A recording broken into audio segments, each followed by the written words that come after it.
Hello, everybody. Welcome to Popcorn Planet Nerd Wars Bonus Edition. This is part of our after show, which I give you guys teases of sometimes. And I got a whole full panel of people here. Dick Masterson of The Dick Show, Jessi Milestone of Mindless Entertainment, Adan Rodriguez in Elliott-Carter. We just had a very fun fight you should go watch if you haven't already. Is James Bond irrelevant? And as we were talking, we talked about a bunch of stuff which you can see if you remember here at Popcorn Planet. But I was just bringing up the Oscars, and I thought it'd be fun to talk about the Oscars for a few minutes because the Oscars this weekend. Do we care about any of these movies? We got Ford versus Ferrari. We got The Irishman. We got Jojo Rabbit. We got Joker. We got Little Women. We got Marriage Story, 1917, Once Upon a Time in Hollywood, Parasite. Remember when they just did 5 movies? That was so much Now better. it's 9 movies. And it's not even like an even 10. Like, couldn't you just make it an even 10? It was 10. It was draw. supposed to be You 10. get a I think they tie. just ran out of... I think they made it 10, and they're like, wait, there were not 10 good enough movies this year. Oh, let's just drop it to 9? So which ones are you guys, which I'm just curious, have you guys seen a lot of these movies? Do you guys put yourself out there to see it? I'm going on the bit. Dick, have you seen? You know what? I've seen almost all of these except Little Women, and nothing on earth could make me see that. I did not know that until you read them off. Yeah. So you have seen. All right. So what? And then Jessi, have you seen? How many have you not seen? I think I'm about 50-50 on that. I still haven't seen Jojo Rabbit, Little Women, Parasite, and what Irishman's on there. Parasite Yeah. is worth seeing. That one's good. And then I- Ian and Adan, have you caught all these too? I've caught 70% of them. I love Jojo Rabbit and Parasite and Marriage Story. Joker's great too, but out of those 3, Jojo Rabbit, Parasite, and Marriage Story definitely.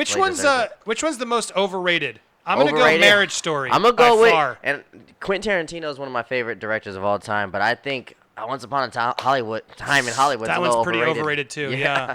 Did you guys have we all seen that one? Once Upon a Time in Hollywood. Yeah. What'd you That think, one, Dick? that had the most. I think if they gave an Oscar for a fight scene making me hard, it should Once Upon a Time in Hollywood Yeah. should win it every year. 100 Man, that was so cathartic to watch Brad Pitt smash that shit.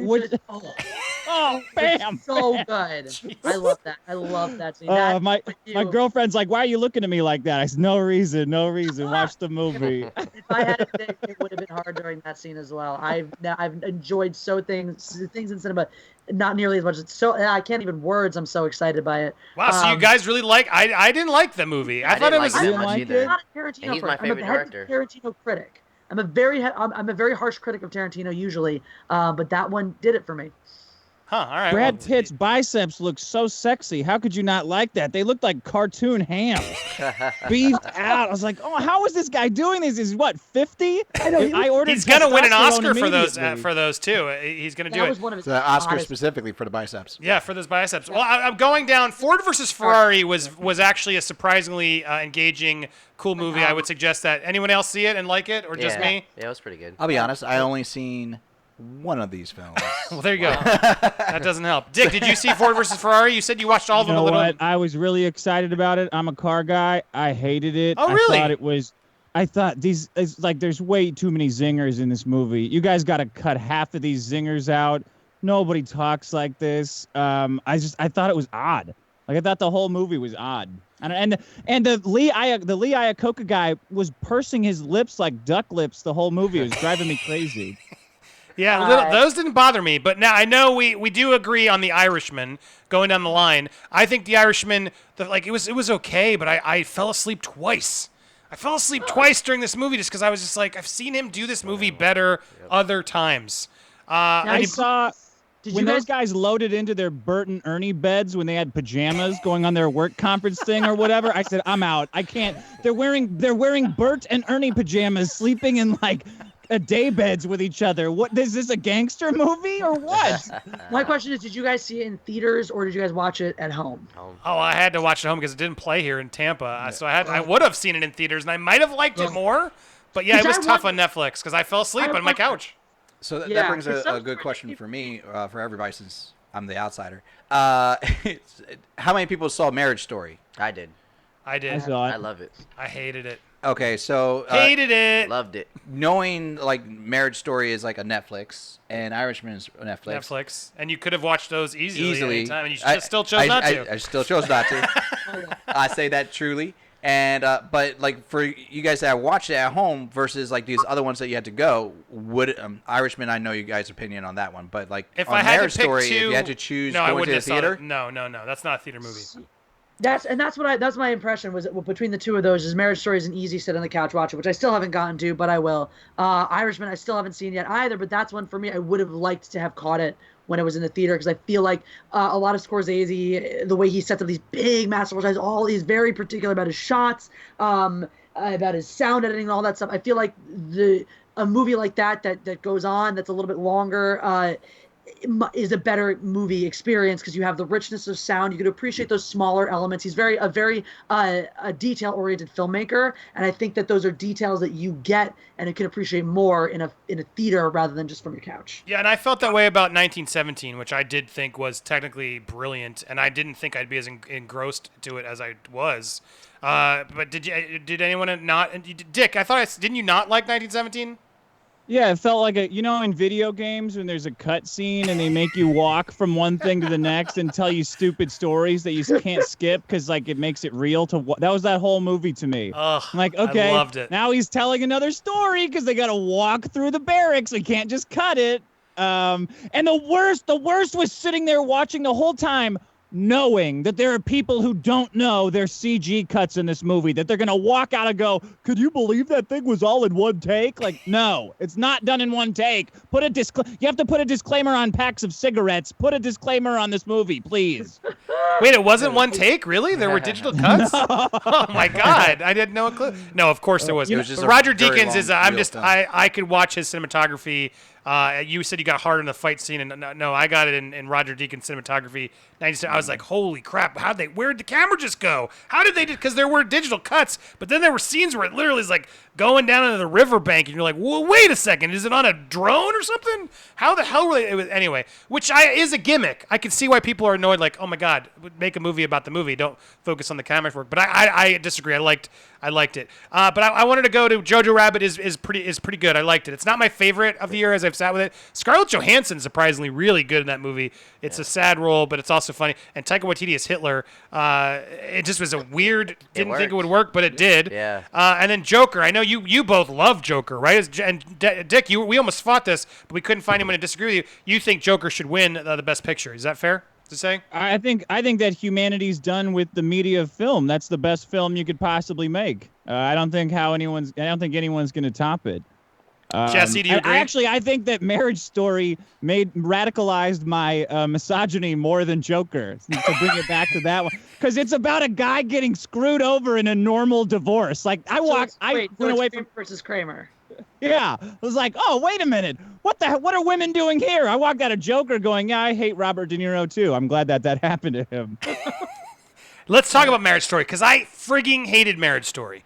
I hated it because, I avoided it because I went through a divorce, and I'm like, oh, this is going to make me depressed and whatever. But no, it didn't affect me like that way. I was so annoyed watching these two full of themselves LA elitists just like, oh, do I do my Broadway show in New York? Or, oh, but she wants to work on her movie in L.A., and maybe it can move back and forth. We'll figure it out. Blah, blah, blah. Oh, my God, I wanted them both to punch themselves in the face and get away from me forever. I hated them as characters. They were the most obnoxious people on Earth, and there was no relatability to them because they had everything, and they had $1 million, and they had the big lawyers, and there was no reason to watch these two miserable people who clearly shouldn't be married go through this movie in the first place. It was torture. So I have a question about it because I haven't seen it yet, but my friend did, and her comment on it, she was like, you know why this movie inspired me? She says, because it looks like it was a low-budget film that anyone could have made. I'm like, if this can be a major Hollywood movie that's contending for Best Picture, she's like, I can make an independent film too. So yeah, and you can throw Adam Driver in it and just Scarlett Johansson. They'll give fine performances. But the other thing that's about this movie, it's about Noah Baumbach, the director. And he literally calls himself a genius. The whole friggin' movie, it's all just calling himself a genius. And the reality of the movie from everything, it's about his divorce with Jennifer Jason Leigh, the actress, while he was cheating on her with Greta Gerwig, who did Little Women. So it's like he's just trying to paint himself as the sort of like the genius, the wronged guy, and she's such a bitch. And it triggered me. I did not like him, the movie. It really, really bothered me. So that's my least favorite of all these bunch. Wow, it's a spite movie? I didn't know that. Yeah, it is a spite movie. But there you go. So I'm glad the rest of you liked it. There you go. Going through quickly, I saw Little Women. Am I the only one who saw it? Yes. It is. It is. Didn't wait for everybody. I took my stepdaughter to see it because I was like, oh, she's like 10, and we wanted to take her. Like, oh, this is a good story. Like, it's good for like little girls and whatever. And she had no idea what was happening because they like Pulp Fictioned it. They like changed the narrative structure, and like she did no. She was like, I'm so bored. I'm like, what part is this? Who's there? And it was just like trying so hard to make Little Women like cool, and it just did the opposite. Where I was just like, guys, it's not that good of a story to like. Yeah, I was take gonna the say narrative structure around. Like I know the story. I've seen it 4 times, and I'm confused. Are we? Is this earlier, later? And it just completely wrecks the rhythm of some good performances. But I really disliked, and I thought everyone's like, why didn't she get Best Director? Because it was a really poor choice to do all the narrative structuring, and I don't know why this is on the list. Because of Little Women, I guess. But anyway, it's a very good performances, finely technical, but completely boring movie I'll never watch again in my lifetime. But then Parasite, oh my God, I loved Parasite. Have you? So I love that movie. You haven't seen it yet, Jessi, and you haven't seen it, Adan? No, what's funny is I saw really the good. trailer before you even knew about Parasite, and I told you about it, and I still haven't seen it. But it's definitely good. something I want to see. Do we agree on that one, Dick? Did Yeah. you like that one or no? You know what? I really loved it until the end, and then I Don't thought, spoil it. why are these people all doing this? Yeah, fair. I mean, but that's yeah. that's part of why I liked it. Like it was like, oh Yeah, man, I can see that. I thought about it. Like it stuck with me like a Parasite for a while. I've thought about that ending and Me too. You know, it stuck with me in a way that I'm like that was an intense movie. And it Yeah. thematically, tonally, it shifts from like comedy to dark, effed up movie to drama to that weird sex scene. You're just like, there's a lot of weird out of nowhere stuff, and I'm just like, damn, this movie was original. It took me on a ride. I really really enjoyed it. That was my favorite of the year. And then once upon a time we talked about everything. Right? Did I skip anything? No, you got them all. I think. Joker. So Jessi, touched did you Joker. do you agree? Joker is what is your favorite? Or do you think Joker should win, even though you haven't seen the others? Do you have any thoughts there? It's hard for me to judge because I feel like Jojo Rabbit and Parasite give me what I'm looking for in a movie like that, in an Oscar-nominated movie, my two without favorites. having seen them, where they're it's a different idea, it's original, it's something else. The execution of Joker, the boldness of Joker, I think, really makes it deserving. For me, of the ones I've seen, I would put it over Once Upon a Time in Hollywood, which I did really enjoy. But I think that it didn't.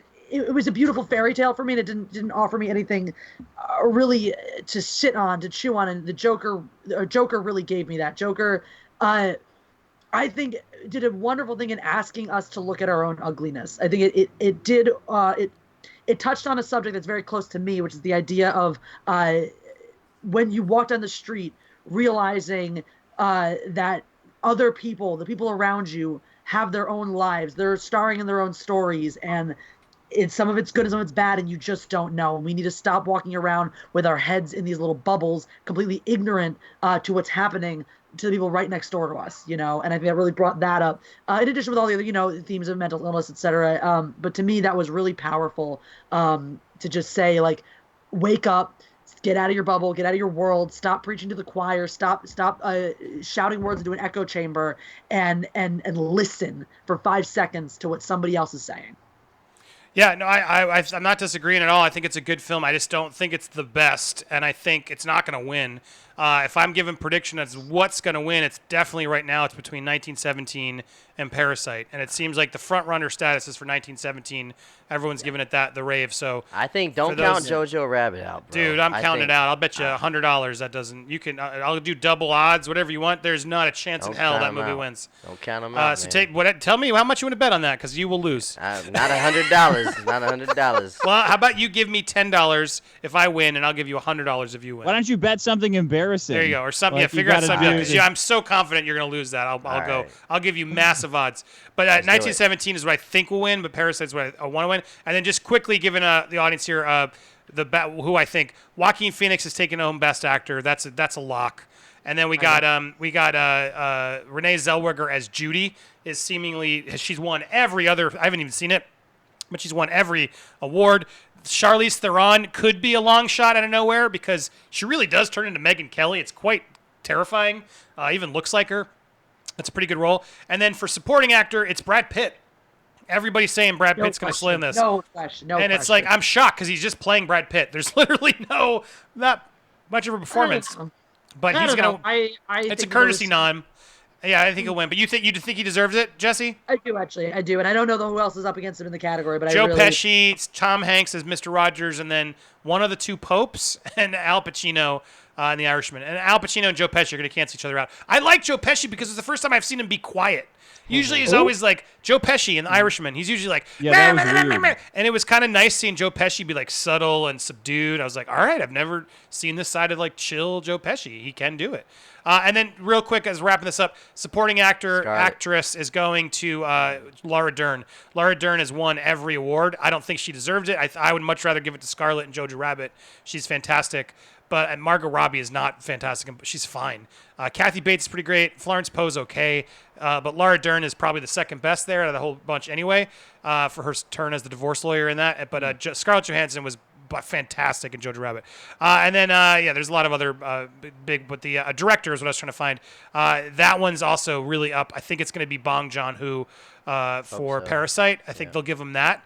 And then I think they'll get 1917. Split that. I think they're going to split it. Usually they don't, but I think they're going to split it this year. So anybody other than that and what I just said will be a shock. So if you're watching, you can be like, ooh, that wasn't supposed to happen. So there you go. That's my insights pick. Anybody else got any final words, or am I wrapping this up? Who's going to win for best sound mixing? Sound mixing is it's without a doubt. I'm trying to make a joke here. Just find it quickly. Sound mix. Oh, here we go. Ad Astra, 1917, Ford versus Ferrari, Once Upon a Time in Hollywood, and Joker. Ooh, I mean, I never understood the difference between sound editing and sound mixing. One is like in post, and one is live on the. My friend Tom Curley won for sound mixing for La La Land. So he actually won an Oscar because he did, or not Whiplash, because it was sort of like an indie film no one thought was, and he ended up winning the freaking Oscar. But mixing is for people who record the sound on the day, but it's very confusing. I suspect that's going to be 1917. Because I wouldn't be surprised about Oscar wins because space movies always seem to, because honestly I think it's a little cheap. There's a lot more leeway. But not for mixing, because mixing is like boom operator on the set. That would win sound editing. And so that's where Star Wars is in there. So it's like, all those lightsaber effects. See, I'm that's totally the difference. ignorant to this. I'd be like, Skrillex, where's he? He's not on this. Yeah, I don't know. And then visual effects.